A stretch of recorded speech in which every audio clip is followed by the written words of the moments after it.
Roger Dean Craig, former Dallas County Deputy Sheriff, winner of the Man of the Year Award in 1960 for law enforcement in recognition of outstanding performance in the line of duty. Where were you on the day of the assassination of John Kennedy? I was standing out in front of the sheriff's office, which at that time was at 505 Main Street. They've moved it since then, but it was at 505 Main Street, directly in front of the front door. Was the motorcade passing that area at that time? No, we had to wait about 15 minutes before the motorcade arrived, but the sheriff had sent us out there that early to wait. Were you merely a spectator, or were you on duty?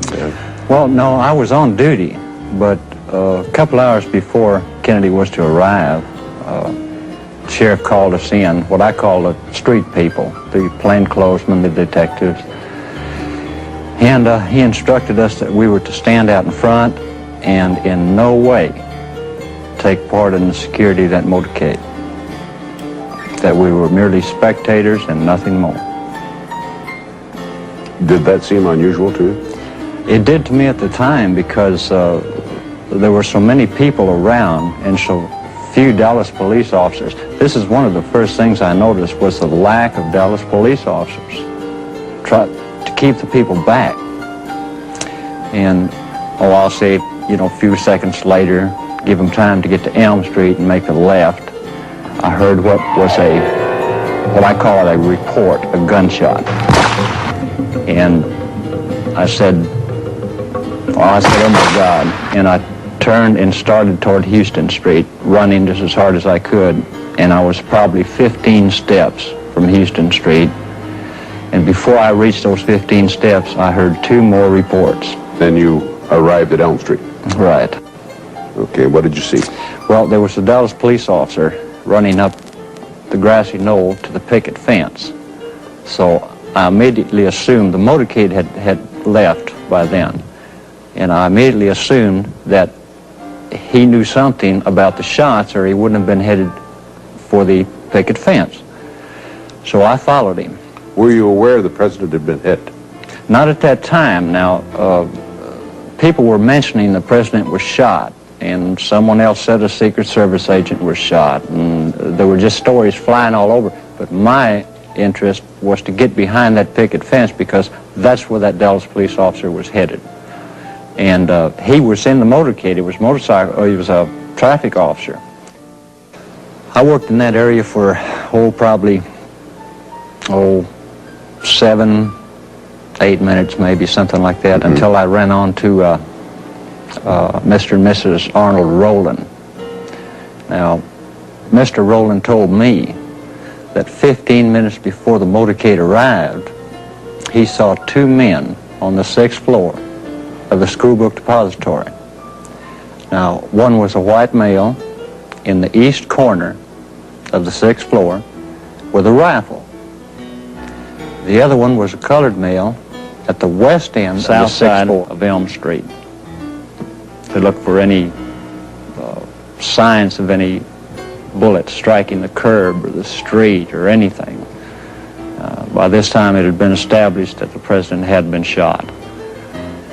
And Deputy Sheriff Buddy Walters joined me at that time. Everybody was coming to the scene of the shooting, which is normal. You know, people are just that way. But as I was searching the south curb of Elm Street, I heard a shrill whistle. And I looked up. It just drew my attention. It was coming from across the street. And there was a light green Rambler station wagon driving real slow west on Elm Street. And the driver was leaning over to his right, looking up at a man running down the grass. So I immediately tried to cross the street to take these two people into custody for questioning. Just, you know, everybody else was coming to the scene. These were the only two people leaving. I mean, this was suspicious in my mind, you know, at the time. So I wanted to talk to them. But I couldn't get across the street because the city officer who was stationed at Houston and Elm had left his post, and the traffic, you know, was so heavy I just couldn't get across the street to him. But I did get a good look at the man coming down the grassy knoll. And he got in the station wagon, and they drove west on Elm Street. That the shots came from the southeast window. How, I don't know. The Dallas police were saying this, so we immediately went there. And Deputy Sheriff Luke Mooney was with me when we found the shells. We found 3 hulls beside the window on the 6th floor. And they were laying 3 in a row, not more than an inch. This was brass, the 3 spent cartridges. 3 spent cartridges. They were lying 3 in a row, not more than an inch apart, all pointing in the same direction. Of course, I didn't touch them. They hadn't been photographed or fingerprinted or anything. I didn't touch those. And there was a lunch sack, very small, brown paper lunch sack up there. Had some chicken bones in it. And there was a soda bottle sitting on a box. And we began then to search for a weapon. And we started toward, everybody took a different direction, and Deputy Sheriff Boone and myself just happened to head for the northwest corner of the building. And Boone was ahead of me by about 8 feet. And there were a stack of boxes just at the head of the stairwell going downstairs. And Boone looked over into it and said, "Here it is. Here's the rifle." So I immediately went over beside him and looked over, and there was a rifle. But we didn't touch it until Captain Fritz and Lieutenant Day from the ID department of the Dallas Police Department got there. Now, Captain Fritz was chief of homicide, and Lieutenant Day was from the Identification Bureau. They got there and took some pictures of the rifle, and then I believe Dave pulled the rifle out and handed it to Captain Fritz, who held it up by the, had a strap on it. He held it up by the strap and asked if anyone knew what kind of rifle it was. Well, by this time, Deputy Constable Seymour Weitzman had joined us. And Weitzman was a gun buff. He had a sporting goods store at one time, and he was very good with weapons. And he said it looks like a Mauser. And he walked over to Fritz. And Captain Fritz was holding the rifle up in the air, and I was standing next to Weitzman, who was standing next to Fritz, and we weren't any more than 6 or 8 inches from the rifle, and stamped right on the barrel of the rifle was 7.65 Mauser. And that's when Weitzman said it is a Mauser and pointed to the 7.65 Mauser stamp on the barrel. There's an intonation to that statement that it should mean something. Well, the shells we found came from a 6.5 Italian rifle. You mean those 3 cartridges? The two don't relate. 3 cartridges that were found at the southeast corner. In the southeast corner. Came from a 6.5 Italian carbine. The situation is about nobody has told me anything except that I'm accused of murdering a policeman. I know nothing more than that, and I do request someone to come forward to give me a legal assistance. Did you kill the president? No, I've not been charged with that. In fact, nobody has said that to me yet. The first thing I heard about it was when the newspaper reporters in the hall asked me that question.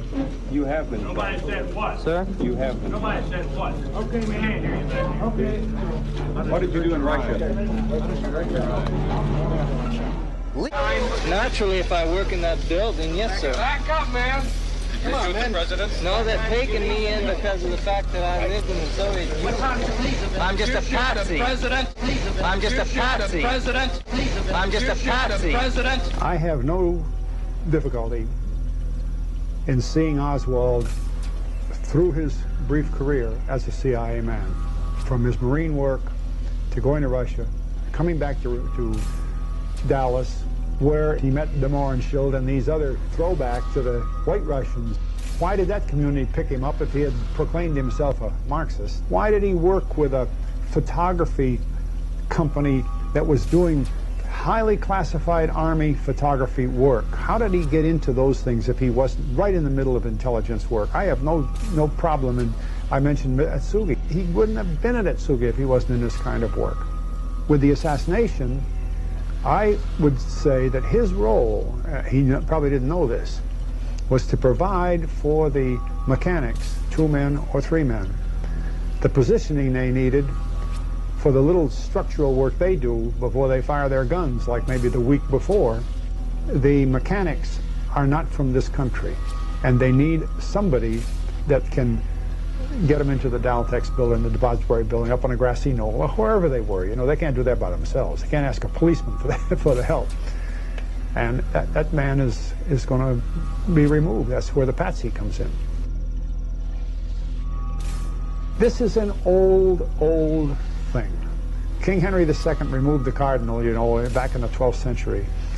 And he never told anybody to do it. The knights did it because they knew King Henry would smile if the cardinal was gone. Nobody said shoot him. He gets himself out of the service in the summer of '59 by saying, I gotta take care of my mama out in Texas. A candy box fell on her nose. She's been terribly injured. When he gets to Texas, he doesn't stay there more than 72 hours. He's running off to New Orleans. And within a couple days, he gets on a freighter. Nobody takes a freighter. Webster is another American.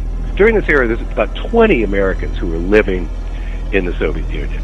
Webster had spent a few months there. He was part of the whole operation setting up the American exhibition in Moscow in 1959. It's the site where Nixon and Khrushchev had their kitchen debate. While that exhibition was being broken down, early September or so, Webster disappears. And Webster is a plastics technician. All of a sudden, just poof, vanishes. And that period, when they don't know where Webster is precisely when Oswald comes into play. They finally find out early October where Webster is, and now Webster has actually decided to defect. Oswald gets off at like the second stop, and he hops his way over to Helsinki in a matter of days. He gets across the border almost instantly. Now, he's in the Soviet Union. Days before, he was like drifting in a freighter, you know, putting his way through the North Atlantic. When Oswald actually got to the Soviet Union, he started making all these threats to reveal to the Soviets all that he knew about Navy radar installations in the Pacific. He never quite said the word U-2. He kind of tap danced around that. When he made those kind of threats, he got the attention of people at the embassy, and I'm talking about the American embassy in Moscow. Richard Snyder was the guy who held the fort there as a consul, and he was the guy who Oswald went to when he got into the Soviet Union, saying, I'm going to defect to the Russians, and I want to renounce my citizenship. Please let me renounce my citizenship. And Snyder comes back at him and says, well, actually, we don't take renunciations on Saturday. Come back on Monday, and Oswald never came back. Since all these embassies were bugged, and the American one was certainly no exception, the question has to be asked, was he really saying this for the Russians' benefit? Red Cap was a program focused on dealing with Soviet counterintelligence, using counterintelligence against the Soviets. Red Skin was a program about trying to get people inside red countries, usually people like travelers or tourists. In a lot of documents, Oswald is labeled as a tourist. It makes you wonder, well, maybe he got into the Redskin program. They would always be looking for ways to get Soviets to defect in place so they could be spies for the United States. Or failing that, getting a United States citizen into the Soviet Union using their observations, even as mundane as where the telephone poles and fire hydrants were. Oswald could have been either one of those things or none. We do know that the Red Cap program kicked into gear just about a month before he went out there. I think, given the strong physical resemblance the two guys had, that using Oswald was a way to get inside the Soviets' head, literally see how they responded to him. When the Warren Commission gets a hold of these documents from both Snyder and from the Navy, and these Washington Post articles that Johnson's written about Oswald back in 1959, they keep whiting out somebody's name. They're not whiting out Mr. Oswald's name, they're whiting out the name of Robert Webster. Oswald's return to the U.S. was financed by a State Department loan. A debriefing on his arrival was routine, but the CIA denied for years that one had even taken place. On his return, Robert Webster was debriefed over several weeks. Oswald's debriefing only took 1 day, even though he had offered classified information to the Soviets. The State Department loaned him more money to settle in Dallas. Stay tuned for Oswald's attempts to present himself as a member of the Fair Play for Cuba Committee in New Orleans during the summer of 1963 coincided with joint efforts by CIA and the FBI to infiltrate that organization.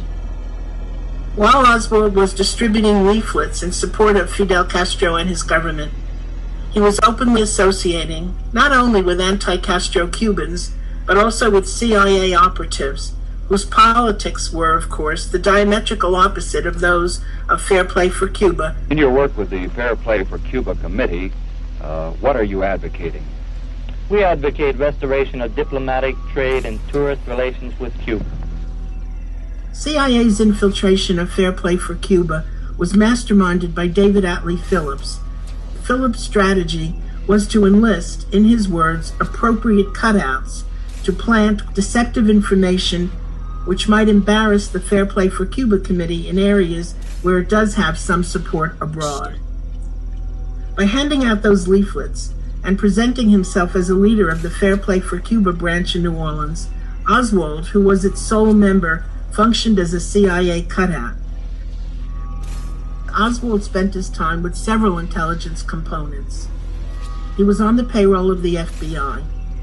His handler was that shrewd special agent Warren DeBruys. Oswald's CIA handlers were CIA contract pilot David Ferry and Clay Shaw. Not least, Oswald was observed by, among others, bar owner Orestes Pena, who saw Oswald in the frequent company of officers attached to U.S. Customs. That the Pena interview with the Church Committee remains suppressed is testament to the explosive nature of any exposure of Oswald's intelligence connections. In his capacity as a plant in a fake Fair Play for Cuba committee, Oswald functioned on behalf of CIA, the FBI, and U.S. Customs simultaneously. His public role rendered him the perfect patsy for the assassination planners who killed John F. Kennedy. Shortly after Warren DeBruys told anti-Castro activist Carlos Brinier, "I can infiltrate your organization and find out what you're doing here anytime," Oswald first appeared at Brinier's New Orleans store. Brinier's contact with Oswald in New Orleans belongs to Phillips' strategy of manipulation of the young members of the DRE into a connection with the agency's asset, Oswald. In the summer of 1963, a clearly staged incident, Carlos Brinier expressed outrage, anger, and surprise at discovering that Lee Oswald, who had volunteered for the anti-Castro cause, was handing out Fair Play for Cuba leaflets on Canal Street. A scuffle ensued, as intended, creating a public identity for Oswald as a Fidel Castro supporter. Oswald wrote about the incident in a letter to V.T. Lee of the Fair Play for Cuba Committee, postmarked 5 days before his confrontation with Brinier. The event had yet to occur. At the same time that Oswald was handing out pro-Castro leaflets and presenting himself as a member of the Fair Play for Cuba Committee, he was observed frequently at the office of CIA asset and former FBI special agent in charge in Chicago, Guy Bannister. Oswald even had Bannister's address, 544 Camp Street, stamped on some of the leaflets. It was a careless operation, indicative of the confidence with which CIA assumed it could control the media. You know, and I am the author of Destiny Betrayed, the second edition, which is subtitled JFK, Cuba, and the Garrison Case. Jim Garrison was elected District Attorney of Orleans Parish in an upset win in 1962. He served for 12 years until 1974. There is little doubt from most objective legal observers that Garrison was probably the best DA that Parish had in the last 60 years. There is also little doubt that by 1966, just before Garrison was going to reopen the Kennedy case, he had one of the most promising careers of any politician in the state of Louisiana, and he very likely could have become either governor or senator. This was all dashed to pieces by his indictment and prosecution of local businessman and CIA agent Clay Shaw. Garrison first investigated the Kennedy assassination on the weekend that it happened. Since Lee Harvey Oswald stayed in New Orleans for 5 months in the summer of 1963, Garrison decided to consult his informant network about who Oswald was in contact with. Assistant DA Herm Coleman took a call from Jack Martin, who had worked in Guy Bannister's office at the time. He told Coleman about Oswald's relationship with one David Ferry, a man who worked for and with the CIA efforts against Castro from before the Bay of Pigs all the way through Operation Mongoose. It later turned out that Oswald knew David Ferry for many years previous because he had served in Ferry's Civil Air Patrol unit as a teenager in 1955. Many witnesses saw Oswald with either Bannister or Ferry in the summer of 1963. And many witnesses saw Oswald in Guy Bannister's office at that time also. Garrison did not know anything about this intriguing background when he brought Ferry in for questioning in November of 1963. He therefore turned him over to the FBI. Ferry lied his head off in his FBI affidavit. For instance, he said he never owned a telescopic rifle, or even used one, or even would know how to use one. The fact that J. Edgar Hoover allowed Ferry to perjure himself and to also obstruct justice reveal that the director had no interest in solving the JFK case. Garrison then reopened his inquiry in November of 1966. He quickly discovered two things about Oswald that startled him. First, that Oswald had taken a Russian test while in the Marines. Second, that on at least one of the flyers that the pro-Castro Oswald was passing out that summer, Oswald had stamped the address 544 Camp Street. Garrison went to this address and discovered it housed the offices of Guy Bannister. This caused him to reassess the portrait of Oswald painted by the Warren Commission.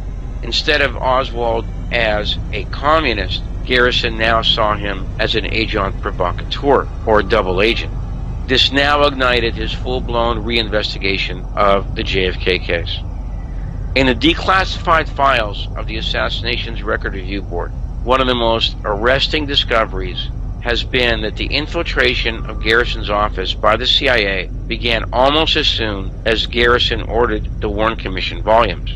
And in fact, Gordon Novell, who was recruited by Allen Dulles to do so, wired Garrison's office for sound and gave some of these tapes to Walter Sheridan, who was preparing a hit piece on the district attorney with the permission of David and Robert Sarnoff, the owners of NBC. Sheridan, of course, then attempted to flip or turn some of Garrison's witnesses, which he was successful at. This and the mysterious death of David Ferry very much hurt Garrison's case, but he then went ahead and indicted Clay Shaw. With Shaw scheduled to go to trial, the efforts to undermine Garrison now were ratcheted up into a higher gear, especially since the DA was now discovering a treasure trove of evidence to substantiate his concept Kennedy was killed as part of a high-level coup d'etat. For example, the plentiful evidence of Shaw, Ferry, and Oswald in the Clinton-Jackson area, the Rose Cherami incident, which led to the identifications of Sergio Arcacha-Smith and Emilio Santana, the identification of Shaw as Clay Bertrand, the man who called Dean Andrews and asked him to go to Dallas to defend Oswald. By late 1967, Richard Helms had ordered the CIA to organize a top-level group inside the agency called the Garrison Group. This included Helms' assistant, Thomas Karamessinis, and James Angleton's top assistant, Ray Roca. Angleton and Roca now began to keep enormous files of information on what Garrison was turning up. And now even more attempts at subterfuge took place through the likes of pseudo-reporter Hugh Ainsworth and CIA agent Bill Boxley. The CIA began to influence out-of-state and sometimes in-state judges not to honor subpoenas to return witnesses. And people like Hugh Ainsworth began to surveil, bribe, and harass potential witnesses like local Sheriff John Manchester in the Clinton-Jackson area.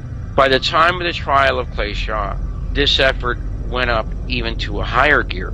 Richard K. Snigell, who Garrison once called the most important witness in the case, had a hand grenade thrown at him. Clyde Johnson, who met Clay Shaw and was instructed by Clay Shaw to make inflammatory speeches against Kennedy to bring him down to New Orleans, was beaten to a pulp within a hair's breadth of his life.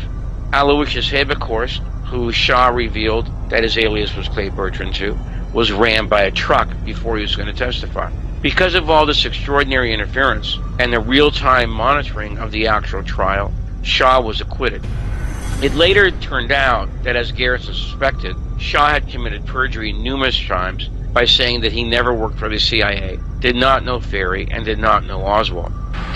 I did not know Harvey Lee Oswald, nor did I ever see or talk with him or anyone who knew him at any time. Interference and the real-time monitoring of the actual trial, Shaw was acquitted.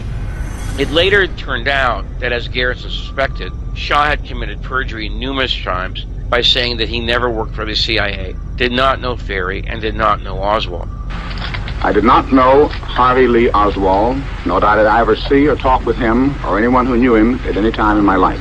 Garrison's attempt to try Shaw on those charges was stopped by a state court, and a very organized effort was made to get him out of the DA's office and replaced by the man who had monitored the trial of Clay Shaw for the Justice Department, a man named Harry Connick. This ended up being very bad for the people of New Orleans because it was successful. Garrison was defeated at the polls by Connick, because Connick ended up being one of the worst DAs New Orleans Parish has ever had. The idea, of course, was not for the people of New Orleans. It was to make sure that no more indictments would ever come out of New Orleans, but also to make an example out of Jim Garrison, meaning that the message was there. No other DA should ever try and do this, or we will do to you what we did to Jim Garrison. And unfortunately, that message ended up being communicated very well, since no other DA has ever tried anything to reopen the Kennedy case. Grant Stockdale. He was a former ambassador to Ireland, close friend of the president, fell or was pushed from his office window on the 13th floor of the DuPont building in Midtown Miami. The official verdict, suicide. Actual circumstances, victim's behavior was normal. He came to his office for work on Monday morning, was very pleasant, conversed amiably, did not seem suicidal. Police placed the time of the death at 10:17 a.m. The only other person in the victim's office at that precise moment would have been his killer. No suicide note was found. Apparently, he was mixed up in some very serious political shenanigans. He was a big wheel in the Democratic Party, a person of considerable influence who was also mixed up in the corruption of the Bobby Baker scandal. The official line that Stockdale committed suicide because he was depressed about the murder of his friend JFK seems an incredibly weak supposition. As one author notes, hard-headed businessmen, and Stockdale were certainly hard-headed, and his record shows, don't kill themselves because a friend has been murdered. Research has established that on November 26th, Stockdale flew to Washington and met with JFK's brothers. On his return, Stockdale told several of his friends that the world was closing in. He talked to his attorney, William Freight, to summarize the conversation as follows. He started talking, didn't make much sense. He said something about those guys trying to get him, then about the assassination. That was the day before he went flying through the window of his 13th floor office. Dorothy Kilgallen was a columnist, the only one to interview Jack Ruby alone. She was a very good reporter. You may remember her from What's My Line, but she was beyond a celebrity. She was a very credible, hard-nosed reporter. And she had talked about blowing the lid off the Kennedy case. In fact, the FBI was harassing her, and she had said that, the FBI would be better served solving the president's murder than harassing me. At any rate, She interviewed Ruby by herself. She told her best friend, her agent, several other people that she was going to blow the lid off the case. She was found dead in a bed in her apartment. Problem is, the bed wasn't her bed. It was a guest room bed. She was dressed in something she never wore to bed. She had all her makeup on. She had a book on her lap that she had already read. Her eyeglasses, reading glasses, were nowhere to be found. They said that she died of a barbiturate and alcohol overdose.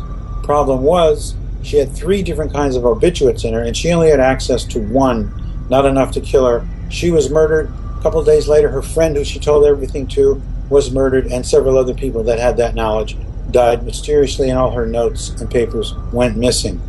David Ferry was called to testify by Jim Garrison, his star witness, and he was murdered.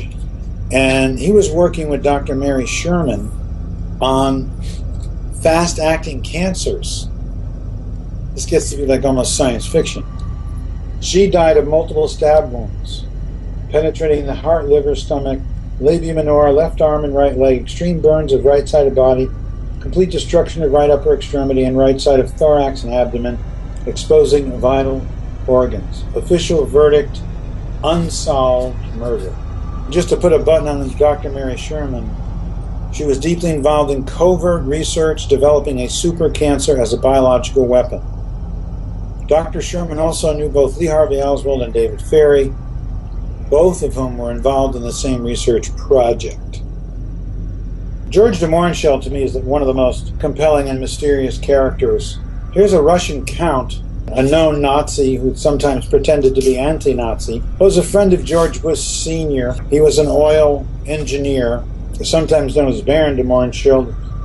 His cause of death was a shotgun blast deemed suicide. The actual circumstances, George de Mohrenschildt was the key link between Lee Harvey Oswald and the CIA, as well as connecting him to extremely conservative Texas oil millionaires rumored to be involved in the JFK assassination. The inconsistencies, well, I'll just break it down for you. Gaetan Fonzi, who was one of the great investigators for the House Select Committee assassinations, wrote the best book on the assassination called The Last Investigation. He was about to interview de Mohrenschildt the next day. De Mohrenschildt was a CIA cutout who was Oswald's handler and had later said that Lee was innocent and didn't do it. Actually wrote a book about that.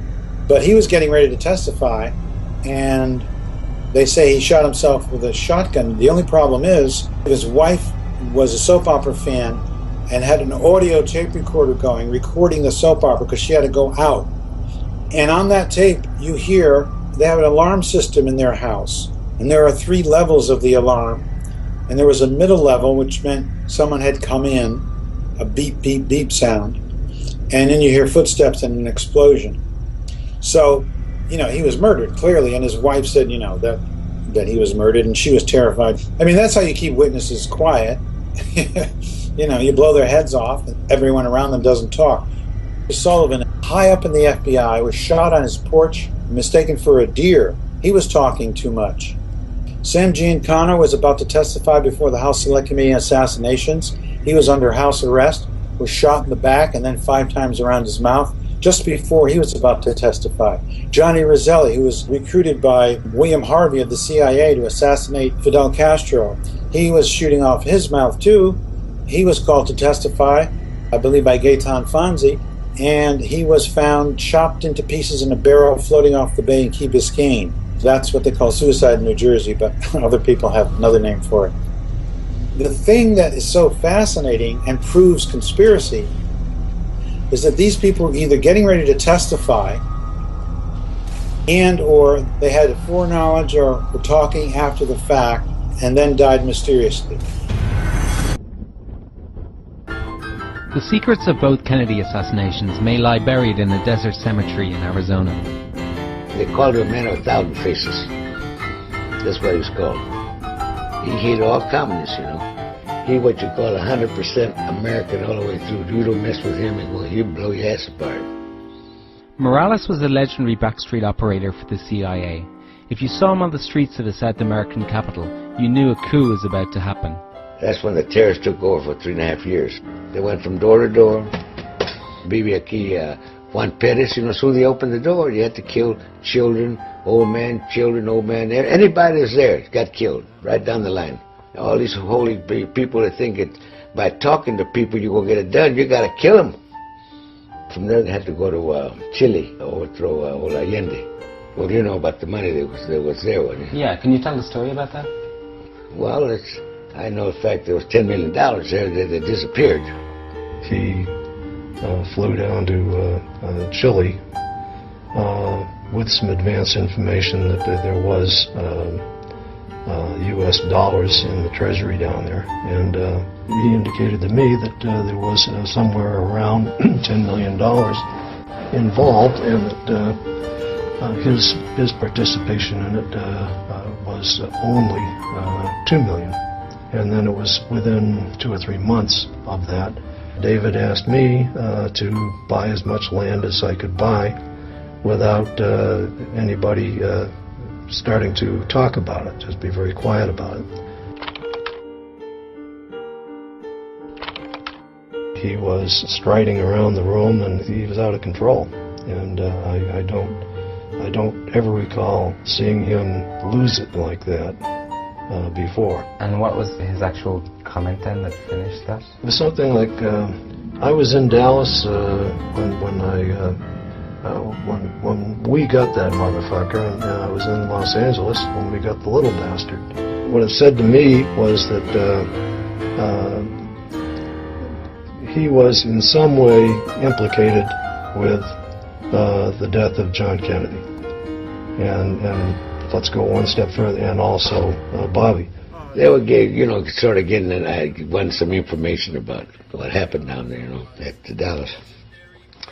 And as we were drinking, and finally did his something. Well, he let him know in a roundabout way, well, we got the son of a bitch. That's what he said. It don't take much. You don't have to be a brain to figure out what he meant, right? Well, you know not what he meant. And because he caused all those deaths, he caused them, and why did he go back on his word? Pulled those damn airplanes, they were ready to attack, 5 minutes to attack. That is why. It took 3.5 years training those people. Getting everything lined up. And the president gave the okay that you have the air support. And it was up there. And then last 5 minutes prior to the attack, he pulls them out. And everybody gets caught down there. Now you understand why he has no respect for the Kennedys. Did he ever tell you anything else about Dallas? No, I didn't ask no more. The more you ask, the less chance you got of living. You know what I mean? And then I don't have respect for that Robert when he put down on the newspaper. I'm just quoting what he put down in the newspaper. He says the blacks take anything you want, it belongs to you. What kind of a goddamn asshole is this? All the ethnic groups we have in the United States, what about the rest of them? Huh? I say, that man is crazy. He wants to start a civil war. Right here in the United States. With that stupid talk like that. And then he got knocked off the hurry, didn't he? You talk real pretty, Talk all you want to.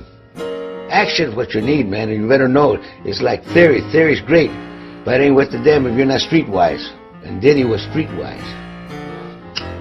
And so in the same conversation, Robert said that Diddy said, I was in Los Angeles too when we got the little bastard, meaning Bobby.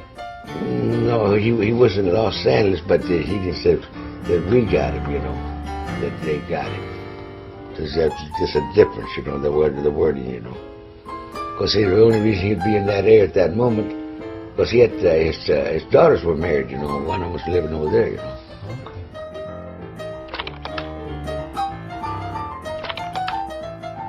Say, what's the matter with you, Diddy? He said, I don't feel too good. He said, why not? He said, I had a few drinks with my cronies up there before I left West D.C. He said, really? He said, on the plane, I haven't been feeling good down. I said, I was just waiting for you because I'm going to take off and go to Wilcox. So he used to leave his truck right then and drive over there. Okay, well then, let me know as soon as you get there, let me know how you feel, and you got me worried, you don't look the same no more, I mean, he's all happy-go-lucky. That night, Morales had a massive heart attack. The ambulance took hours to arrive and didn't bring any oxygen. Within a week, he was dead. They wasted 5 hours to get him to the hospital. To make damn sure that he didn't, I guess he wanted him dead, I guess, real good. By orders, I don't know. And when you say they, so who killed David? They'll have to draw you a picture. The same people he worked for. The CIA? Yeah, because he was going to go before the Senate, you know. They summoned him, you know, to go before the Senate. But before he could get there, they knocked him off, man, you know. But he knew too much.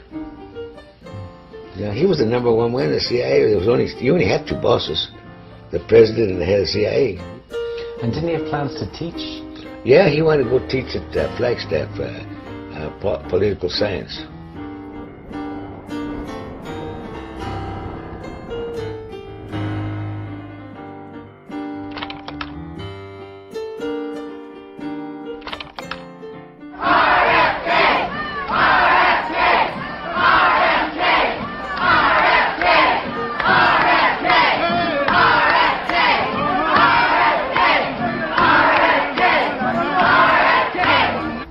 That's the figure that I had previously identified as Morales to a very high degree. His nose was a little more flattened, but the stance, the shoulders, the face, the tie askew, the general facial impression is an individual that I would identify as Morales to a practically 100% degree.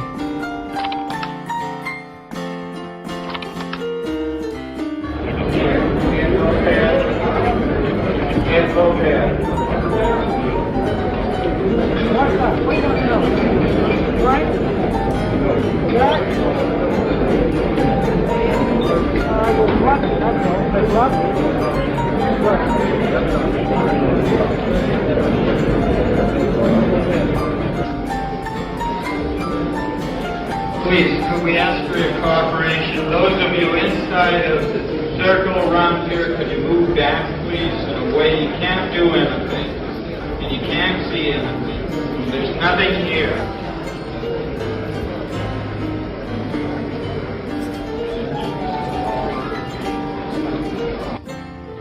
Yeah, I think that nose is really an artifact of pixel, color, shadow, and so on.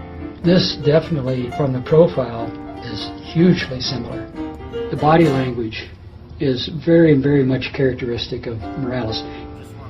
See how he moves back and forth very casually, does not attract attention to himself? That is no question. I also showed these clips to Wayne Smith, who worked with Morales at the U.S. Embassy in Havana in 1959. Monitors the ball with them. That's him. That's Dave Morales. Really?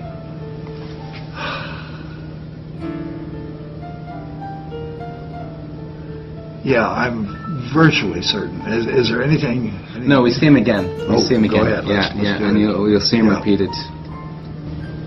Yeah. Body language is very, very much characteristic. Yeah, I mean, it turns that way. That's Morales. That's Morales. Yeah, I knew Morales quite well. He worked in the CIA station in Havana when I was third secretary of the political section. 59 until we broke relations in 61. I saw him again a number of times. When I saw him in Argentina, we got into an argument about Kennedy, Bay of Pigs, and all that. And what he said was that Kennedy got what was coming to him.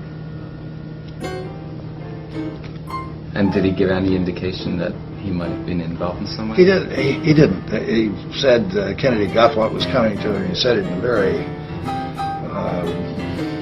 determined way, so he took great satisfaction in it, but no, he didn't.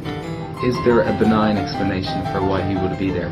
Well, I don't see any. I mean, if the CIA or the security division of the Department of State ordered him to be there to protect Bobby Kennedy, that'd be one thing, but I don't think that's the case. And if they didn't, then there is no benign explanation that I can think of. And is David Morales a suitable figure to protect Bobby Kennedy? No. No, I mean, in my wildest imagination, I couldn't imagine assigning David Morales to protect any of the Kennedys. Bobby Kennedy is assassinated. David Morales is there? Well, the two things have to be related. After these interviews, I found more clips of the same man emerging from the pantry among a group of police officers. And was taken away by the police. As we understand it, there was only one person involved in the shooting. Minutes later, he's seen lurking in shadow outside the pantry doorway, and popping his head around the doorway 2 minutes later to listen to Valerie Schulte, the official girl in the polka dot dress. Again, Ayers and Smith identified this man as David Morales. The LAPD showed a 20-minute film of the shooting to witnesses and investigators. It included the following clip of two men walking through the ballroom from the direction of the pantry as panic spreads that Kennedy has been shot.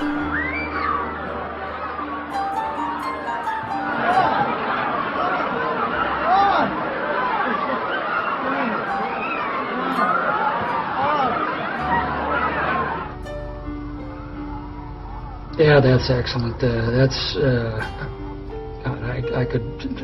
I could certainly verify 90% ID of Gordon Campbell.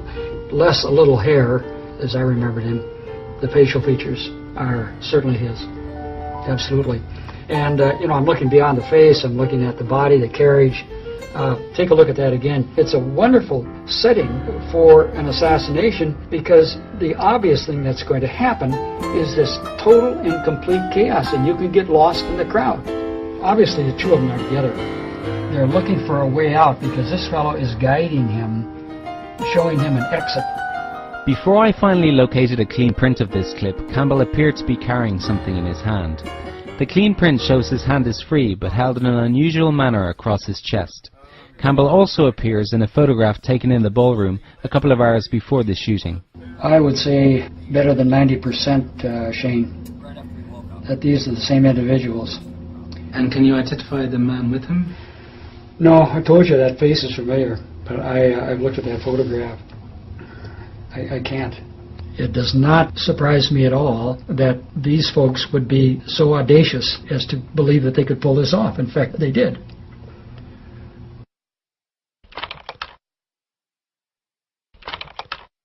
I had been told by a group of people that I was working with that had worked for Central Intelligence. We just did a short project in alarm systems just days before that, and they had mentioned that at the Ambassador Hotel, I says, hey Rayburn, don't you go there all the time? And I said, yeah, I live just down the road. He says, wow, so they're going to have a big to-do there. Are you going to be there? I said, yeah, I could be there. So just one of those things. That's not an unusual thing for any of the agencies. Even police departments will give free tickets to functions and such as that just to have their people in the audience. I was walking across, going towards the front doors when I heard the gunshots. And, it's just like a little pop, pop, pop, popping sound. You could barely hear. Could he have done it alone? I don't think so. I don't think the man's makeup would have allowed him to do that in the first place. I think there was probably a lot of people involved. Why that never came out is a mystery still. He showed me the picture, and I told him that I'd seen the guy there on the premises. I didn't see him in the ballroom. I saw him out in the lobby area. In fact, I probably saw him several times. He was in and out. My name's Dan Hardway, and I am convinced that the Central Intelligence Agency ran at least one, and possibly more than one, disinformation operations against the House Select Committee on Assassinations. I began working on the staff of the committee in July of 1977. I was a law student at Cornell and accompanied Bob Blakey to Washington when he took over as chief counsel. I was assigned to the staff task force that was investigating possible connections between intelligence agencies and Lee Harvey Oswald. When we first arrived, the CIA was totally uncooperative, and there was no agreement to provide access to any agency information. My work was dependent upon gaining access to CIA records. while waiting for negotiations between the committee and the agency to reach some kind of agreement on that issue. My work was largely restricted to review of previously released information and the critics' theories and speculations. I recall one incident that occurred in this period very vividly. I was sent to Jacksonville, Florida with investigator Gaten Fonzie to interview a retired CIA officer. Upon our arrival, we handed him our committee credentials, telling him that we were there to ask him some questions on behalf of Congress. He flipped the credentials back at us and told us, "So you represent Congress. What the F is that to the CIA? You'll be gone in a few years, and the CIA will still be here." That really sums up a lot of the problems that we had. At the beginning, Bob Blakey was skeptical of any CIA involvement in the assassination. He was also aware that his time and budget were very limited and that he was working for a congressional committee, not a prosecutor's office. He emphasized that the product was to be a final report and possibly proposed legislation. I remember many discussions with him early on where I and others pressed for more investigation into possible conspirators. Bob's response was consistent. You have to prove a conspiracy first. We cannot put all of our eggs in one basket and investigate possible conspirators if we can't prove that there was a conspiracy. Bob Blakey did, however, negotiate a very good agreement with the agency that gave us unprecedented access to their files, or at least what we thought was unprecedented access. The deal was that we could see any file we requested so long as we saw it at Langley, and nothing left Langley except what we could carry in our heads. Even our notes stayed there. My primary assignment on Task Force 5 was to research and investigate the CIA's awareness of Lee Harvey Oswald's activities in Mexico City. From the fall of 1977 to midsummer 1978, Eddie Lopez and I had an office at CIA headquarters in Langley. We were able to request access to any file which we could identify. As a result of my research during this period, I became convinced that the agency had obtained photographs of Oswald in Mexico City, or at least of someone claiming to be Oswald. I was also convinced that someone had impersonated him in telephone calls to the Russian embassy, if not in person, at the Russian and Cuban embassies. I had also learned that the Cuban embassy camera surveillance operation was testing an impulse camera that was triggered automatically during the days Oswald was alleged to have been at the embassy. The photographs from this camera were never produced for our review. No one knew what had happened to them. I believed then and still do that the assassination bore the earmarks of an intelligence operation. I thought that a way to get into the operation to try to unravel it was to look at the disinformation portion of the assassination and to work back from that.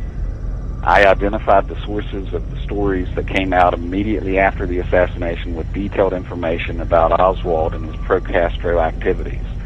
I started asking for CIA files on the individuals who told those stories and had seen quite a few files by midsummer, although I never got to see all of them. That is when the CIA changed the procedures on us. They brought George Joannides out of retirement to be the new liaison with me and Ed. He closed our office at Langley. The agency set up a safe room for us to use in the committee offices. I no longer had direct contact with any CIA employees to request files. All further requests for documents or files had to be in writing. Files were not produced for weeks after being requested. My whole inquiry into areas outside and inside the scope of my portfolio pretty much ground to a halt. Before I was shut down, I'd been able to document many links between David Phillips and most of the sources of the stories that came out immediately after the assassination with detailed information on Oswald and his pro-Castro proclivities. I confronted David Phillips with those links in an interview at our offices on August 24th, 1978. He was extremely agitated by that line of questioning, but was forced to admit that many of the sources were not only former assets that he had managed at JM Wave, but were also assets whom he was personally managing in the fall of 1963. And that brings us back to Mr. Joannides and the disinformation operation ran by the CIA against the House Select Committee on Assassinations. They considered my research and requests to be, quote, aggressive harassment. The agency worked hard to discredit me and Ed Lopez in the eyes of our bosses at the committee. For example, on August 18, 1978, Scott Breckenridge, a CIA liaison, met with Gary Cornwall and told him that Ed and I labored under a burden of credibility in the agency and are so callow that we did not want to trust them with the kind of information that they were seeking. When Gary indicated that the CIA should tell them what the source of their concern was, Breckenridge replied that it was primarily their attitude and conduct, and I did not feel it constructive to discuss it further, the kind of information we were seeking. While there were a couple other things I wanted at the time, I didn't really learn what the information they were concerned about us getting hold of was until Jeff Morley called me about what he had found in the George Joannides 201 file around 2 decades later. It turns out that Joannides was running the propaganda shop at Jamwave in 1963 and had direct responsibility for the DRE, the main source of pro-Castro Oswald stories before and after the assassination. Jeff filed a lawsuit seeking more information about Joannides and his involvement in anti-Castro Cuban activities in 1963. As part of their response to that lawsuit, the CIA in a sworn affidavit acknowledged that George Joannides served in a covert capacity at least twice, once in the early 1960s in a covert operation codenamed Jamwave, and as a CIA representative to the House Select Committee on Assassinations. The agency did not trust us with the kind of information we were seeking, and they brought someone out of retirement who knew where to not let us look, and he shut us down. In his annual review, his boss at the CIA wrote regarding the firm position Joannides took with the young investigators that if the peculiar nature of the work did not call on Mr. Joannides for all his talents of his wide experience, it nevertheless was his experience and quick perceptions that ensured a superior performance. Indeed, his experience told him what to keep us away from, and our requests, once slowed, allowed him to quickly perceive where we were trying to go. I only regret that we were not able to mount more of a challenge to his talents. Bob Blakey has called what the CIA did obstruction of justice. Ed and I knew what they were doing when they were doing it, and we complained long and hard to our supervisors, including Bob. He has since said, I wrote off the complaints. I was wrong. The researchers were right. Small comfort in light of the fact that it's been 50 years and there is still no truth and no accountability from the agency. I still believe that there was intelligence, operational involvement in the assassination. And I still believe that, at the time, a hard look into Bill Harvey and the post-assassination disinformation operation had the best chance of unraveling that involvement. But the opportunity is past, and I fear unrecoverable. Phillips had 3 cigarettes lit at the same time when I pressed him on his assets disinformation campaign. But looking at it like a poker game, I only had a deuce in the hole, and it wasn't wild. The ace that I had been looking for but didn't find was the fact that Joannides had taken over from Phillips at Jamwave, and there was an entire active operation in 1963 with DRE and Oswald. We now know Joannides ran the DRE as their case officer. We may never know if Phillips was still involved in that operation. I remember the day the acoustics report came in and Bob learned that we had evidence of 2 shooters and hence a conspiracy. I can still see it clearly in my memory. He and I were standing in the hallway outside Team 5's office. He said to me, my God, we've proven a conspiracy, but we haven't investigated the conspirators. I told him that we should never have put our eggs into one basket, but that I did have some ideas along those lines based on the research that he had allowed me to do. I volunteered to write a memorandum based upon a motive, means, and opportunity analysis. I wrote the memo in the CIA safe room on sequentially numbered pages with purple border stamped top secret. When I was done, Bob read it in the safe room. I do not know if anyone else outside of the CIA has ever seen it. The Assassinations Record Review Board told me that there is no record of the memo in anything that they were able to find. When the safe room was set up, the agency told the committee that after the final report was written, all working papers, not formal HSA memorandum of interviews, transcripts of hearings, or depositions, or committee documents, will be destroyed. I guess they probably, innocently of course, thought that the memorandum was just a working document. Joanides is dead. Phillips is dead. Harvey is dead. Documents no longer exist. The secrets are safe for another 50 years. Stay tuned for the next installment as we expose week after week 50 lies the Warren Commission would like you to believe.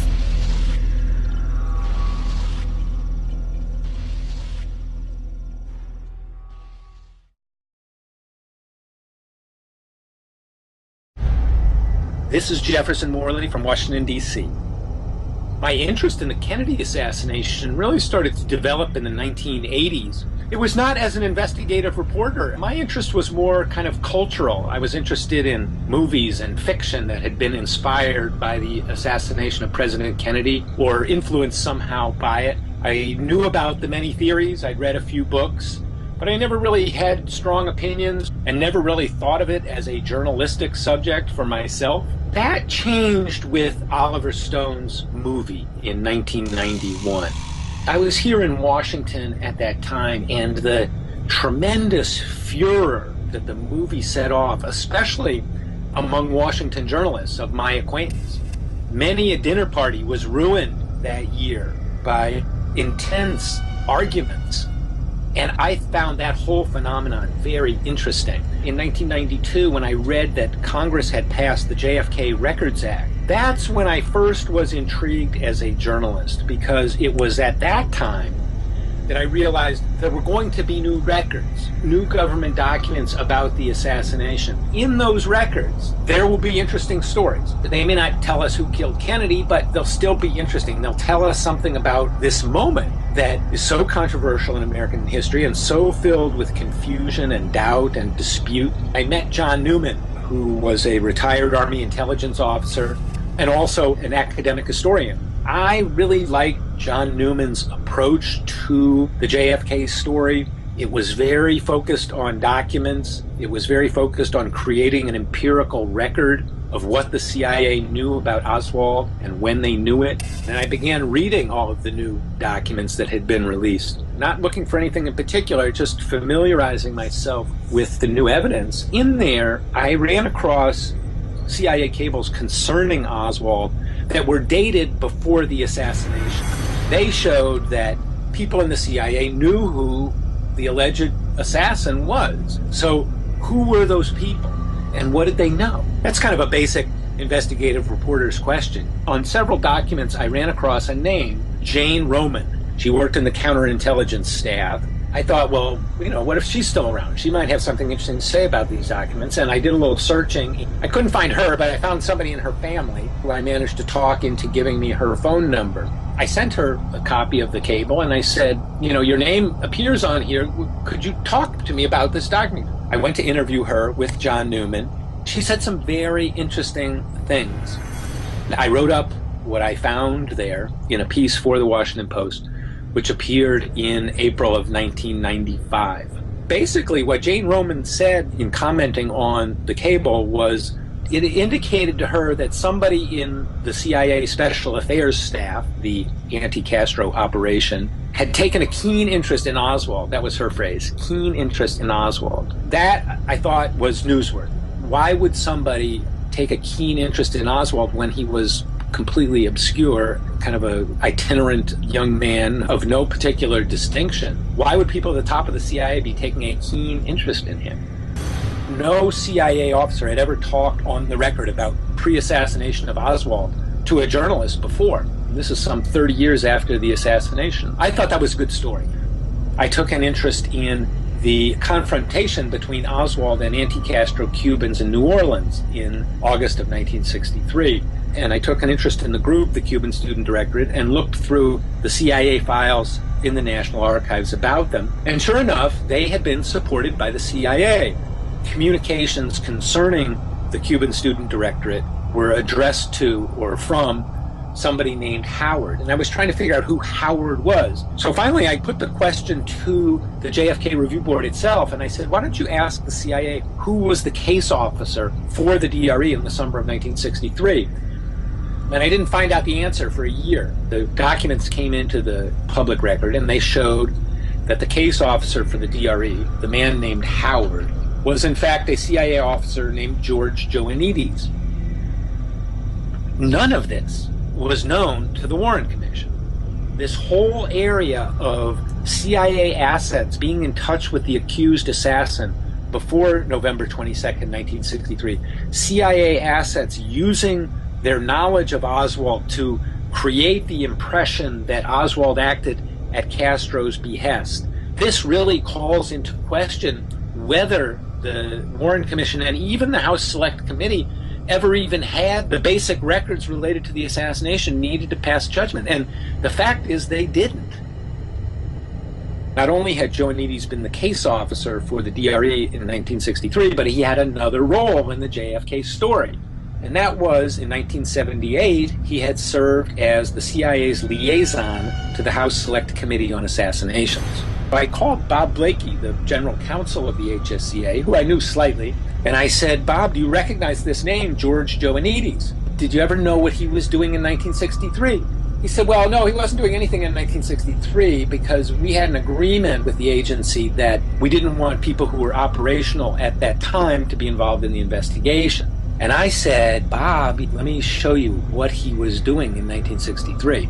And this was a revelation for Blakey, that the man who he had dealt with in 1978 had had a role in 1963, funding the anti-Castro group that had encountered Oswald and publicized his activities, and Joannides had never mentioned it to the House Select Committee on Assassinations, never mentioned it to the investigators. That was a very audacious deception on the part of Joannides and on the part of the CIA, very revealing about their attitude towards the congressional investigation in 1978. I thought this was a terrific story and brought it to the editors of the Washington Post and said, you know, isn't this a great story? And my colleagues disagreed with me. I decided, well, I'm just going to publish the story. And so in 2001, I published what I knew about the story up to that point in the Miami New Times newspaper. And I continued to report on the story. When you report a story, if the CIA senses that you have an institution behind you, like the Washington Post, they'll be more cooperative. I didn't have that. The Post wasn't interested in running the story, so I needed institutional strength on my side, and I realized the way to do that was to file a lawsuit. In 2003, I filed a lawsuit for the records of George Joannides. It's been very difficult. The case was thrown out in 2006. I appealed in 2007. In December of 2007, a federal appeals court ruled unanimously in my favor and said the CIA needed to do more searching for Joannides' records. And as a result of that, the agency turned over a bunch more material to me, and they added to our understanding of the CIA and Oswald and the assassination. There were some travel records in the Joannides material that I obtained after 2007, and they indicated that Joannides had traveled to New Orleans twice in April and May of 1964. Well, that was interesting because that's exactly when the Warren Commission attorneys went to New Orleans to interview Carlos Bringuier of the DRE about the events leading up to the assassination. That's not proof that Joannides went to New Orleans in connection with the Warren Commission, but it certainly opens the possibility that he did. George Joannides was a lawyer by profession, so if he was seeking to protect the agency's interests, he would be well placed to advise people in the DRE about their testimony to the Warren Commission. Joannides had gotten a medal from the CIA. He had received what's called the Career Intelligence Medal, pretty much the second highest medal a CIA officer can receive, and he had gotten it less than 2 years after he had stonewalled Bob Blakey in the House Select Committee. There's still a lot of Joannides material withheld. 295 different records are withheld by the CIA. The CIA says they cannot be released for reasons of national security, and that's a minimum figure because there's a whole nother set of operational files in which the CIA will neither confirm nor deny that the files exist. Now, given that Joanides was an operations officer and his job in Miami was the chief of the psychological warfare branch, he was running operations. So there's at least 295 records that we've never seen, and there's probably many more. In my other reporting, I've identified other CIA records that are still being withheld. I found that the CIA had asked the JFK Review Board in 1998 to postpone the release of 1,100 CIA documents not believed relevant to the assassination. I did some searching in the National Archives online database, and there's clearly some records in there that are related to the assassination because they concern personalities who figure in the JFK assassination story. For example, William K. Harvey, CIA officer who ran the CIA's assassination program, known for his open contempt for President Kennedy and his brother. David Phillips, chief of anti-Castro operations in the Western Hemisphere in 1963, and somebody who has figured in conspiratorial speculation in the past. He's certainly somebody who knew about Oswald before the assassination. The CIA is withholding 600 pages of material, of operational files from David Phillips. They're withholding 120 pages on William K. Harvey. I'm trying to impress everybody, the general public and also the CIA, on the imperative of releasing this material. These are interesting people who have figured in questions about who killed Kennedy. We need to get those records out, and my writing at jfkfacts.org, my comments on the subject have really been focused on the imperative of full disclosure. There's also material from other government agencies which hasn't been made public despite the JFK Records Act. In that regard, there's a lot of material from the Church Committee, which investigated CIA abuses of power in the 1970s, which has never been released, and I think would be very relevant to the story today. The CIA has said that they're going to not release this material until 2017, which is the statutory limit. But there is a provision in the law which says that the CIA can request postponement beyond 2017.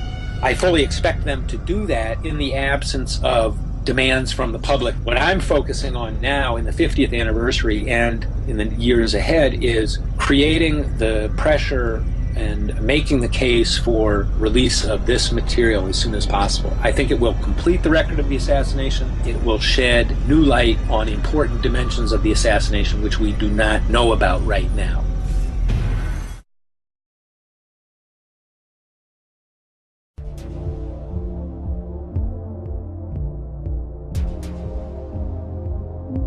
Katzenbach, the second Assistant Attorney General. We know that in the probably a little afternoon on the 24th of November, that's a Sunday, Nicholas Katzenbach at home in his study with no secretary available wrote out in longhand his famous memorandum for Mr. Moyer. And he said that we have to show the American people that the evidence is such that Lee Harvey Oswald killed the president. And he more or less said that we have to make Oswald the assassin. We have to quiet the discontent within the country. At the time that is happening, LBJ is then talking to Hoover saying that he does not want a presidential commission, when in fact he had just gotten off the phone with Katzenbach telling him he wanted one. The Warren Commission was established by Lyndon Johnson largely and basically to reaffirm what the FBI report would be on this assassination. That was what the purpose of the Warren Commission. That's not speculation. You can see that in the phone conversations with Lyndon Johnson and those prospective men who would serve on the commission. He wanted them to corroborate the FBI's report on this. Dick? Yes? I hate to bother you again, but I wanted you to know that I made that announcement. Well, announcement what? Of this special commission. Oh, you have already? Yes. And I got Chief here. May I read it to you? Yes. The President announced that he is appointing a special commission to study and report upon all the facts and circumstances relating to the assassination of the late President John F. Kennedy and the subsequent violent death of the man charged with the assassination.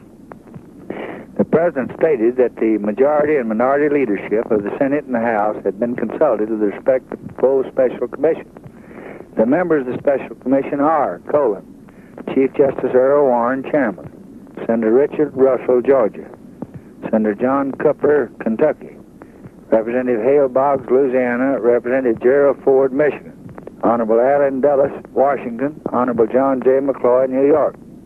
Well, now, Mr. President, I know I don't have to tell you my devotion to you, but I just can't serve on that commission. I'm highly honored you think about me in connection with it, but I couldn't serve there with Chief Justice Warren. I don't like that man, and I don't have any confidence in him. Dick, it's already been announced, and you can serve with anybody for the good of America. Before the Warren Commission even gets its coffee, its offices and its desks set up and its coffee machines plugged in, the conclusion of the FBI report, Commission Document 1, is already being leaked to the selected press across this country. That Lee Harvey Oswald did it, and he did it all alone. Before the Warren Commission begins its investigation, it knows what the conclusion it's supposed to find. It's boxed in. All politicians in the United States live in fear of J. Edgar Hoover. They operated that way. And they operated that way for a good reason. He had the abilities to blackmail, and he exercised a terrific control, some of it almost Byzantine in the way it operated.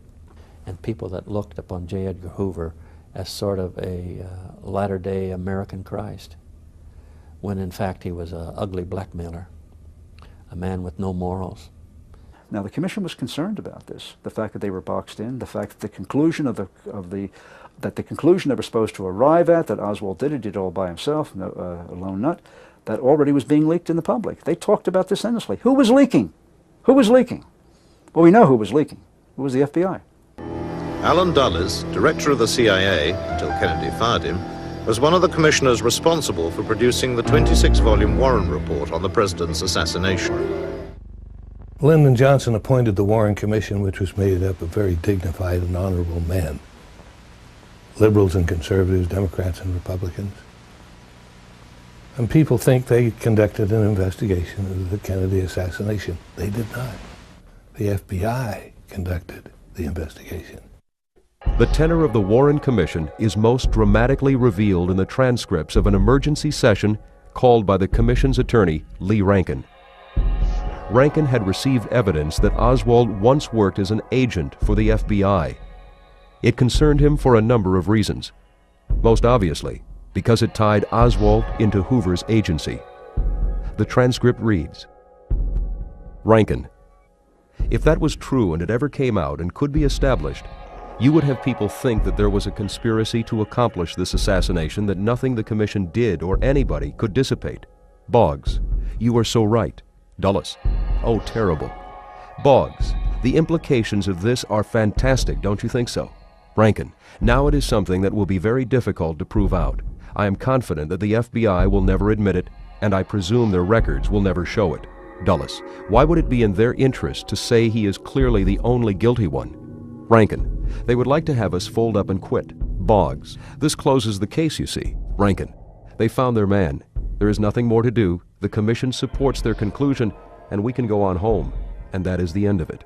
Boggs, I don't even like to see this being taken down. Dulles, yes, I think this record should be destroyed. It was pure happenstance that Lee Harvey Oswald was being transferred at the time that Jack Ruby got to the Dallas police station. It's a very valid criticism of the Warren Commission that it failed to follow up many, many important leads and witnesses that came to its attention. One of the best examples, I think, is the fake Secret Service man up on the grassy knoll and a Dallas police officer.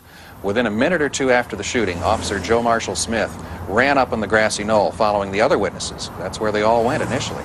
And Joe Smith pulled his pistol when he spotted a man behind the picket fence up on the grassy knoll. And this was a man dressed in coat and tie.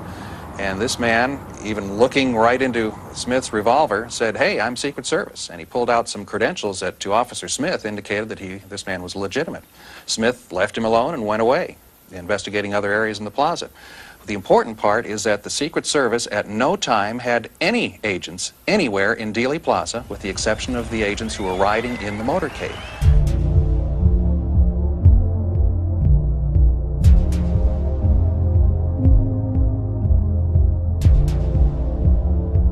So here's a guy passing himself off as a Secret Service agent to a Dallas police officer, and there was no Secret Service agent there.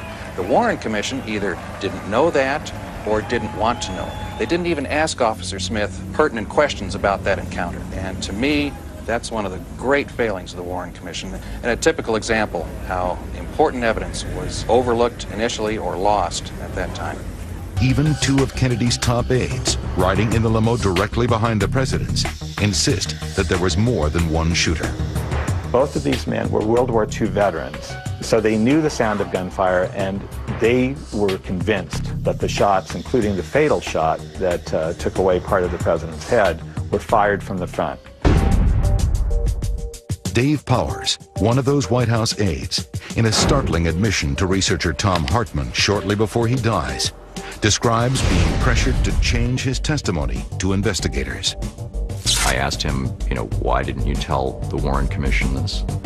And he said, I tried to, I would have liked to. I kept getting interrupted whenever I got to that. I was interviewed by the FBI, but I did not testify before the Warren Commission. It's my understanding the reason I did not go before the Warren Commission was because in my statement that I thought the shots came from directly behind implied the shots were coming from the grassy knoll. This is something apparently the Warren Commission did not want to hear. They wanted to keep the direction of the assassination in the direction of the school book depository. The Warren Commission decided that there were 3 shots fired, and the first shot struck the president in the back, exited his throat, went on to strike Governor Connolly in the back and exited in his right chest, and then went through his right wrist and then wound up embedded in his thigh, and the bullet fell out at Parkland Hospital. The Warren Commission also decided the second shot probably missed and flew off into Dealey Plaza somewhere. And the commission decided that the third shot struck the president in the head and killed him. And that's the official version of what happened. And it's interesting, one of the early researchers pointed out that no witness at any time has ever described the assassination as having happened that way. As with most people, I believed the Warren report at first. I think we all had to. We needed to know that there was no nameless they that got away with this, that it had been solved. But the more that was written, the more that we learned, the more questions there were. For every question that was answered, there were 10 more new ones that needed to be answered. And I felt that for my own sake, for all of our peace of mind, we needed to know more of what happened to President Kennedy. They didn't tell us the truth. I recall an esteemed professor opening it up and showing me. He said, look at all these footnotes. They had over 7,000 footnotes. It was really spiffy. And 7,000 footnotes to fraud. I believe that Warren was involved. I think that he knew what he was doing. I think he may have been the one member of the Warren Commission other than Allen Dulles who knew. Lyndon Johnson then adopted the Warren Commission's findings. Not only adopted them, but publicly endorsed them. Not only publicly endorsed them one time, publicly endorsed them a dozen times, 24 times. In 1965, a series of books were written criticizing the Warren Commission's conclusion. In 1966, a film was produced by Emile D'Antonio, a Harvard classmate of John F. Kennedy. Entitled Rush to Judgment, it provides an argument for the defense of Lee Harvey Oswald. But it was in 1967 that the Kennedy assassination was back in the headlines, when a New Orleans district attorney named Jim Garrison charged businessman Clay Shaw with the murder. We know what cities were involved. We know how it was done in the essential respects. We know the key individuals involved, and we're in the process of developing evidence now. I thought I made that clear days ago. Although the Garrison trial ended in confusion and ridicule, it did result in one thing that made the public sit up and take notice: a bootleg release of the Zapruder film. Jim Garrison subpoenaed a copy for the New Orleans trial. It was immediately duplicated as soon as it reached his office and went out to the critical community. Then they took Dan Rather's radio narration and put that in as a soundtrack. shot hit President Kennedy, and there was no doubt there. His head went forward with considerable violence. His head went forward with considerable violence. Forward with considerable violence. Forward. And so this is how it entered the critical community, through this one format, and went to college campuses. And I would guess conservatively, hundreds and hundreds of thousands of college students saw it. And when in the anti-war demonstrations, they would show that. And when CBS would appear, they would yell out to them, "Forward at considerable speed," showing that they knew that if they lied about the murder of President Kennedy, they'd lie about the war. Well, during a long interview I had with Mr. Johnson at the LBJ Ranch in September 1969, we talked about the Kennedy assassination. A portion of the interview was not broadcast at the President's request on the grounds, he said, of national security. I asked Mr. Johnson then whether he was satisfied there was no international conspiracy in his assassination. I can't honestly say that I've ever been completely relieved of the fact that there might have been international connections. You mean you still feel that there might have been? Well, I have not completely discounted. Well, that would seem to indicate that you don't have full confidence in the Warren Commission report. No, I think the Warren Commission's study, and I think first of all is composed of the ablest, most judicious, bipartisan men in this country. Second, I think they had only one objective, and that was the truth. Third, I think they were competent and did the best they could. But I don't think that they or me or anyone else is always absolutely sure of every thing that might have motivated Oswald or others that could have been involved. One of the key men in this case is Clint Murchison. Clint Murchison is an oil millionaire, owned 500 companies, but he was primarily an oil millionaire. He also controlled Texas, controlled Johnson. His major means of operating and controlling people and influencing people was a little hotel called the Hotel Del Charro in La Jolla, California. It cost $100 a day in the 50s. And at that hotel, he would invite all these powerful, influential people. Richard Nixon would come there. Key lieutenants of Carlos Marcello, the head of the mafia in New Orleans, used to vacation there. J. Edgar Hoover, the head of the FBI, used to vacation there. Free. Every summer for 10 summers. Free. Another Johnson man with close ties to Murchison was a wealthy Texan called D.H. Byrd. D.H. Byrd was an underboss for Murchison. He was a Del Charro regular. He owned the Texas School Book Depository. He also founded the Civil Air Patrol, which was a kind of military organization, and Lee Harvey Oswald was a member of the Civil Air Patrol. Another associate of Murchison at the time is Bobby Baker. Bobby Baker's in trouble with the scandals, and he was in all kinds of business deals with Murchison, and many of them were illegal.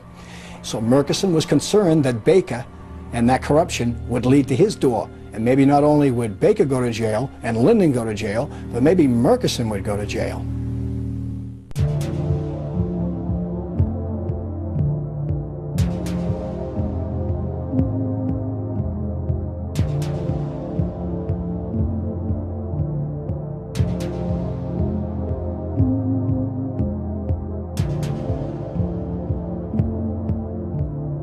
John Connally is Lyndon Johnson's best friend in history. They went back decades together. In the 1948 vote scandal, John Connally was a part of that cover-up that took place. He was his campaign manager.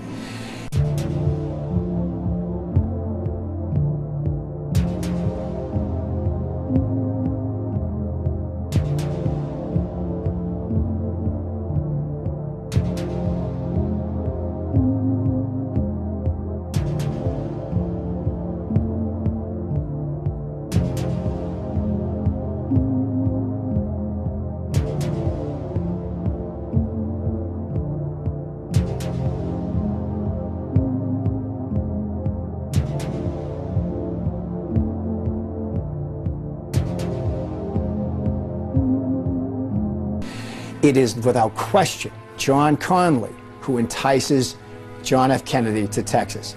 Once they get him there, then they're in control of everything. Motorcade routes, the evidence, the Dallas police, everything. It's their land, it's their territory. Lyndon Johnson and his Texas cronies suckered President Kennedy to Texas.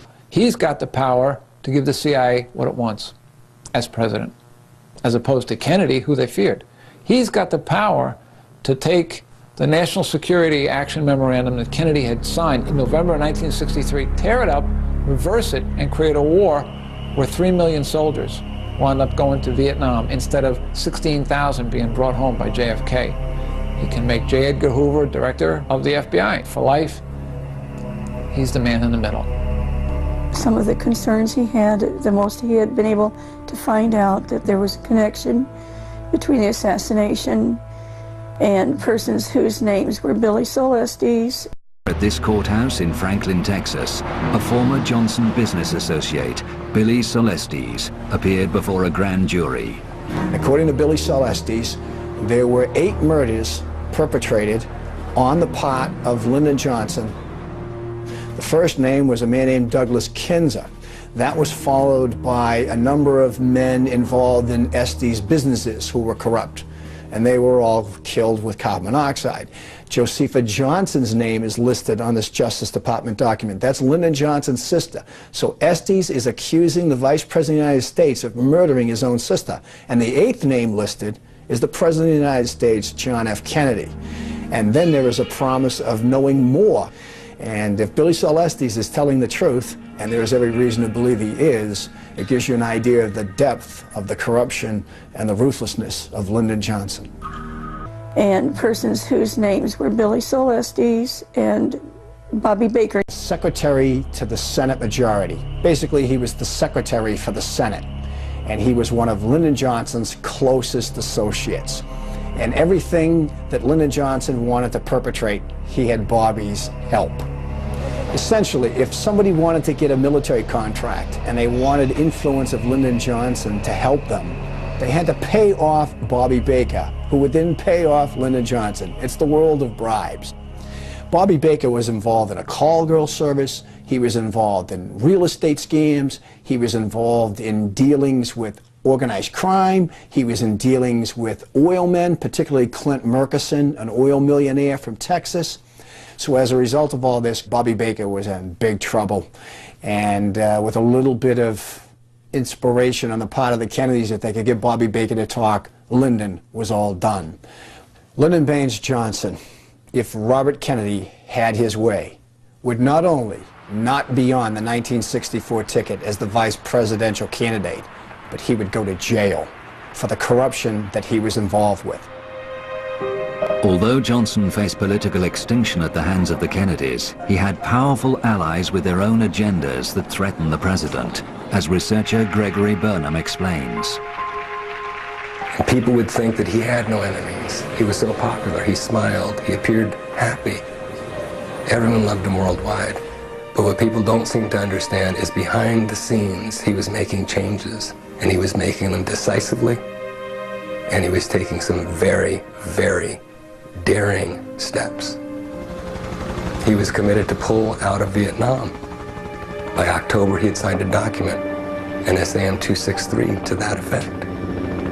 1,000 troops home by Christmas, and all personnel out of Vietnam by 1965. But that wasn't very good for the military-industrial complex. Is abolishing the Central Intelligence Agency, pulling their teeth.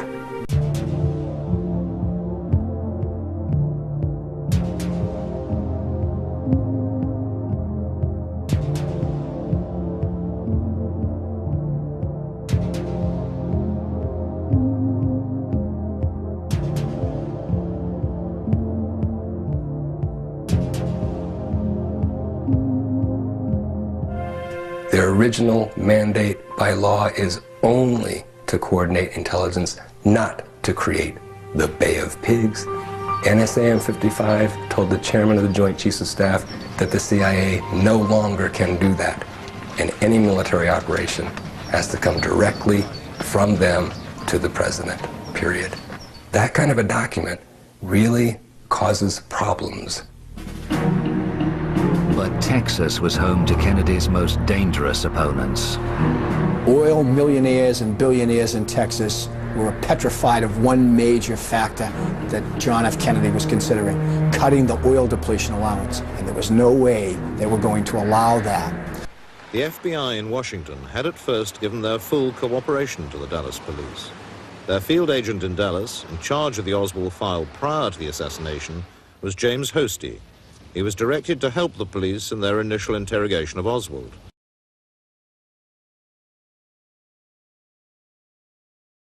But within hours, these orders were changed.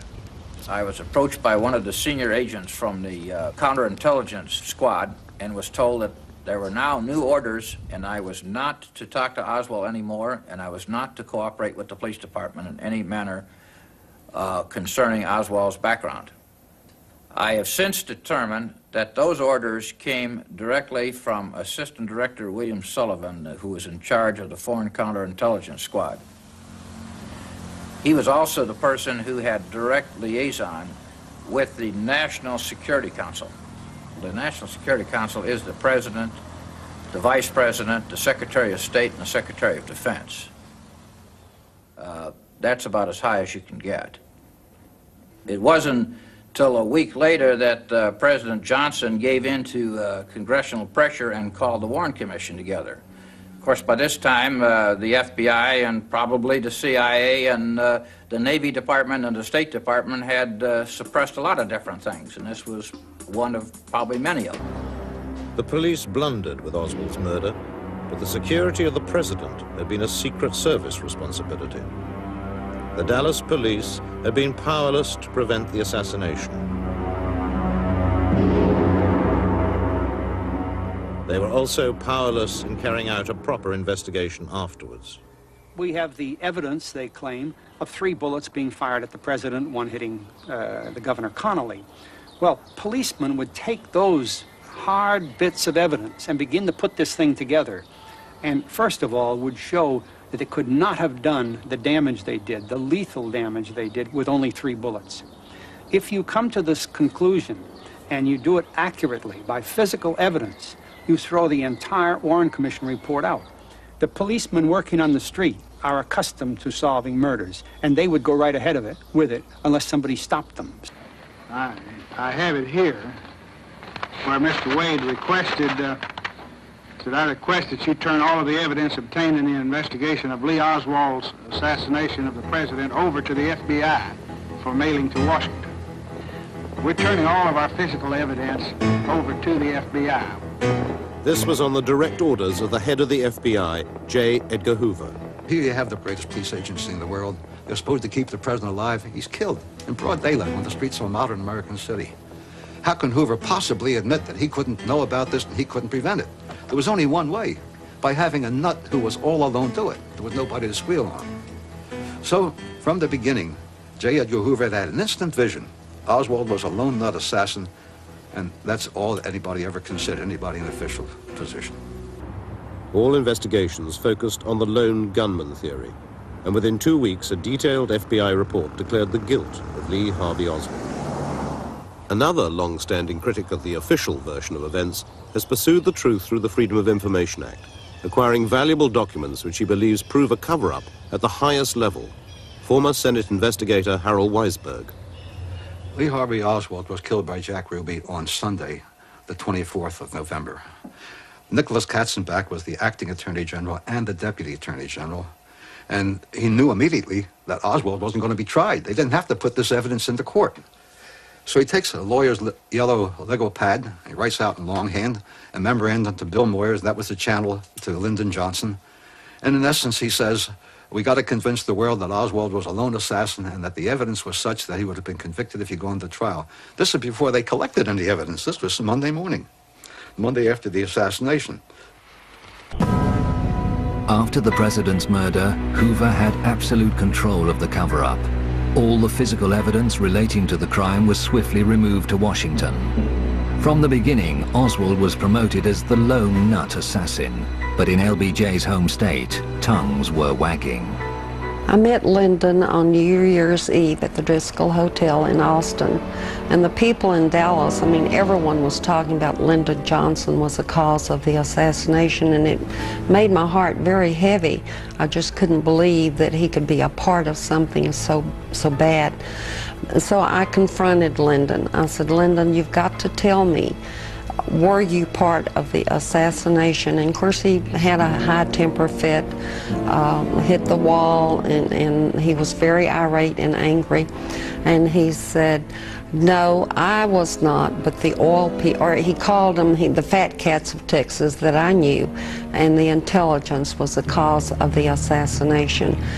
I am sure Lyndon did not make the plans per se, but he had the key people that he could call to actually do it. Only a few hours before the assassination, Madeleine received a phone call from Johnson, who was back in Fort Worth with Kennedy.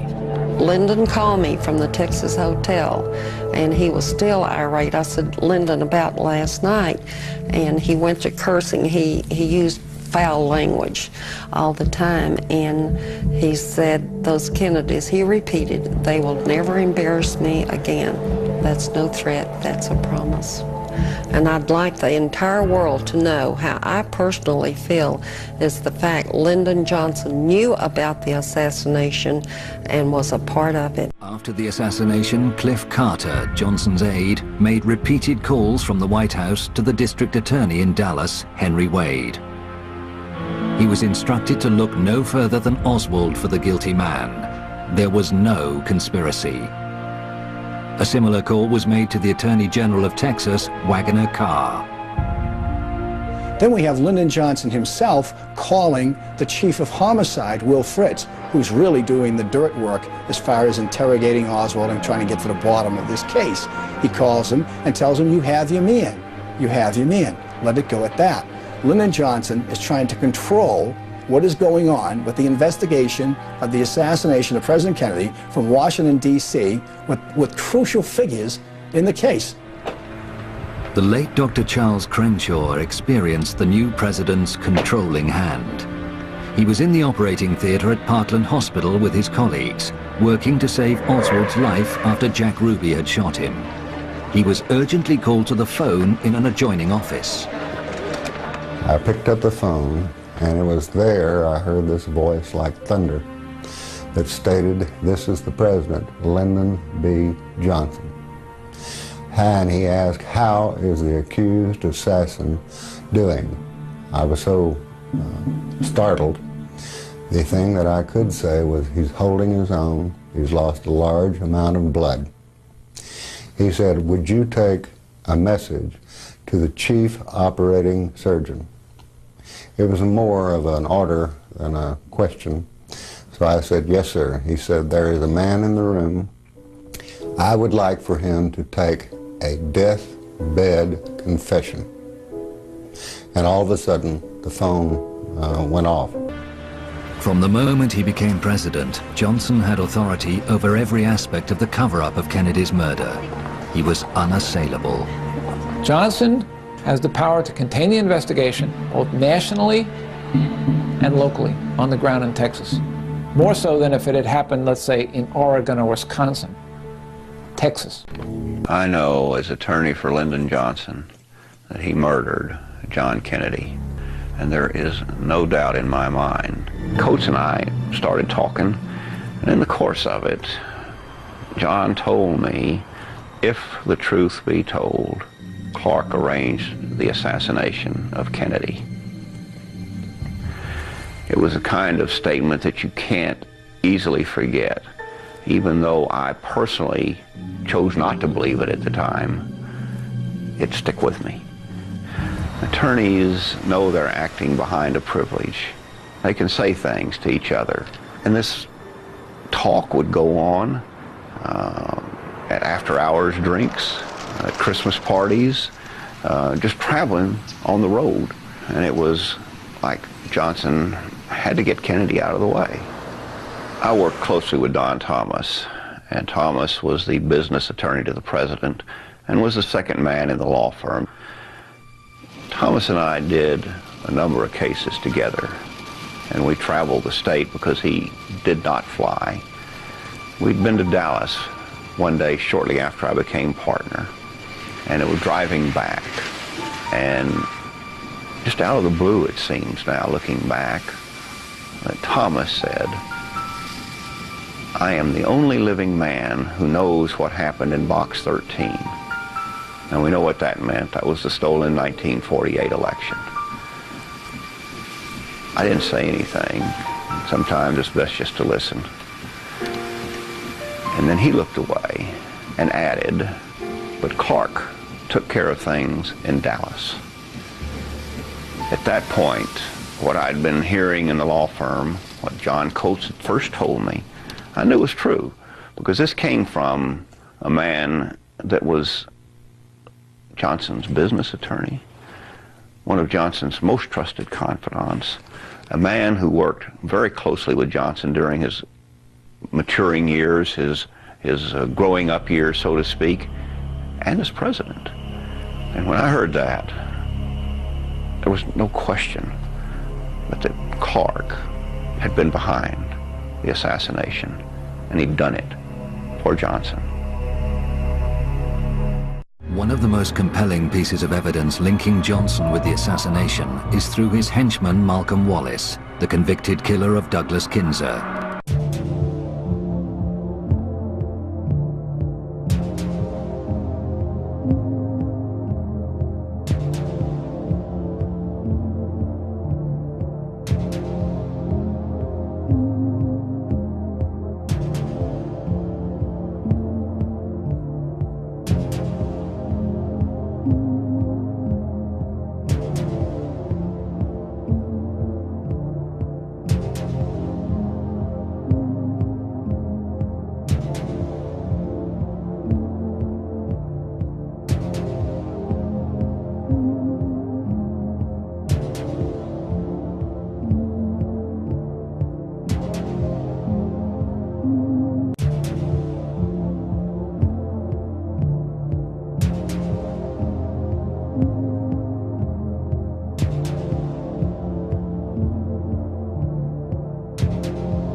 In the hours following the assassination, on the 6th floor of the Texas School Book Depository building by the southeast corner window, the Dallas police discovered an unidentified fingerprint. The fingerprint is the ultimate part of the Mac Wallace story. The FBI fingerprinted every Texas School Book Depository employee, including the women employees that worked downstairs, never handled the boxes. They fingerprinted every Dallas officer that was in the sniper's nest so that they could remove those fingerprints from consideration. At the end of the day, you have one fingerprint remaining. It sits in the National Archives for 35 years, until 1998. An investigator takes it to a highly qualified, certified latent print examiner, a CLPE, along with a redacted fingerprint card from Mac Wallace from the 1951 murder of John Douglas Kinzer. And he said, here's a print card. Do you see anything? Nathan Darby is one of the most experienced fingerprint experts in the United States, with 35 years service in the U.S. military and the City of Austin Police Department. I didn't know where it came from, and a week or 10 days later, I called the party and said it brought it over, and said, well, it's a match. The finger that made the ink print also made the latent.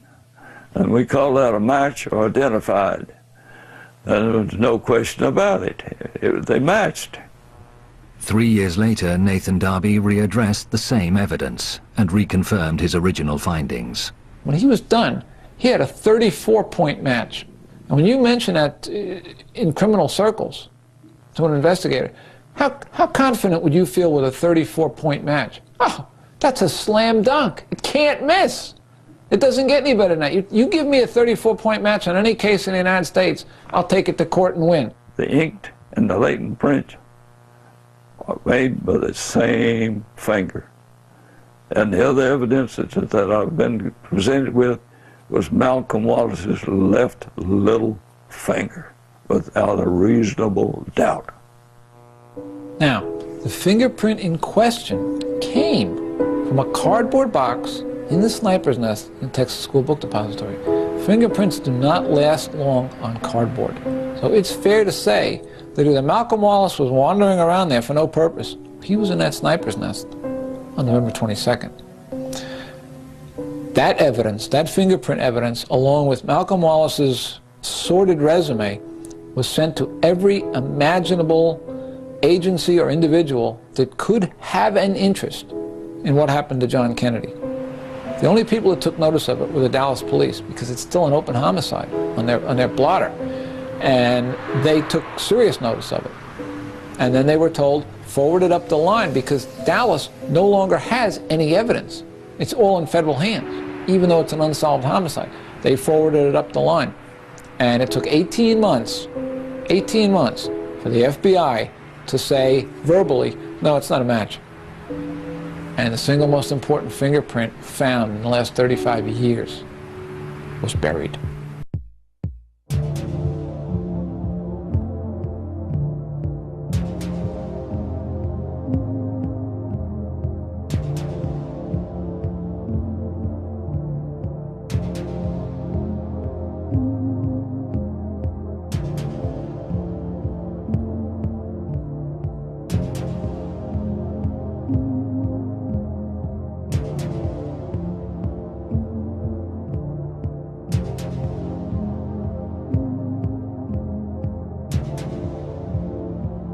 It's still the big lie.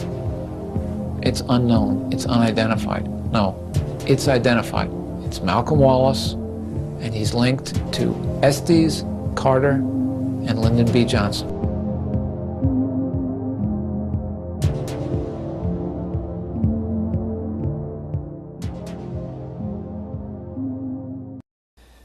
I know that President Kennedy was assassinated by somebody from the front, and that there was a conspiracy. People who know something, why don't they just bring it out and tell the truth? Why lie about something? Somebody knows that they're lying. I know they're lying. Why? We have the right to know the truth.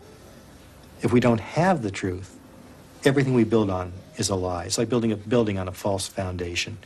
Sooner or later, it's going to crumble.